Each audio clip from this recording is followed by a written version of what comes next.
খবর 24 সাথে আপনাকে স্বাগত। নতুন নতুন খবর জানার জন্য আমাদের চ্যানেলে চোখ রাখুন। নমস্কার, খবর 24 সাথে আপনাদের স্বাগত। দর্শক, চলতি বছরের শুরুতে রাষ্ট্রবন্ধু জানিয়েছিল যে গ্লোবাল ওয়ার্মিংয়ের পর্যায় শেষ হয়ে গিয়েছে। এবার গ্লোবাল বয়েলিং শুরু হয়ে গিয়েছে পৃথিবীতে। এবারের তাপমাত্রার রেকর্ড বৃদ্ধি কি সেই ইঙ্গিতই দিচ্ছে? 2024 সালের মার্চ মাস থেকেই তাপমাত্রার পারদ একাধিক জায়গায় অস্বাভাবিক হারে বেড়ে চলেছে। পূর্ব ভারতের রাজ্যগুলিতে মার্চ মাসেই তাপমাত্রা 45 ডিগ্রিতে পৌঁছে গিয়েছিল। বিশেষ করে পশ্চিমবঙ্গের তাপপ্রবাহে লাগাতার ধারা চলছে। বসন্ত অস্তিত্ব হারিয়ে ফেলেছে তীব্র দহনে।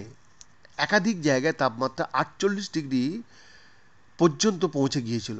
তারপরে আবার জুন মাস থেকে দিল্লিতে তাপমাত্রা চড়েছে। 52 ডিগ্রিতে পৌঁছে গিয়েছিল রাজধানী দিল্লির তাপমাত্রা, যা এ যাবৎ রেকর্ড বলে মনে করা হচ্ছে।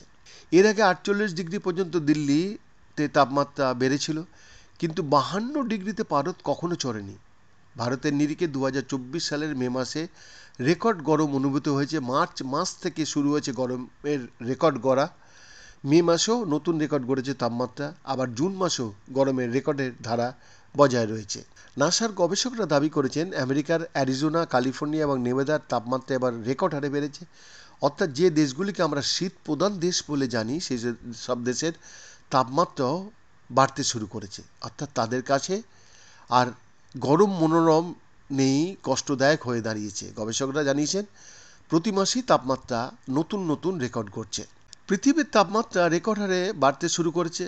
গত 12 মাসে পৃথিবীর তাপমাত্রা 1.5 ডিগ্রি বেড়ে গিয়েছে। প্রশান্ত মহাসাগরে এল নিনোর কারণে 2023 সালে রেকর্ড গরম অনুভূত হচ্ছে। 2024 সালে আবার লা নিনার কারণে তাপমাত্রা রেকর্ড হারে বেড়েছে। চলতি বছরের সবচেয়ে বেশি গ্রীষ্মের দহনের ঝাপটা পেয়েছে বিহার, ঝাড়খণ্ড, গাঙ্গেয় পশ্চিমবঙ্গ, উত্তরপ্রদেশ, উড়িষ্যা, পাঞ্জাব এবং হরিয়ানা। তবে অন্যান্য রাজ্যে তেমন গরমের দাপট অনুভূত হয়নি।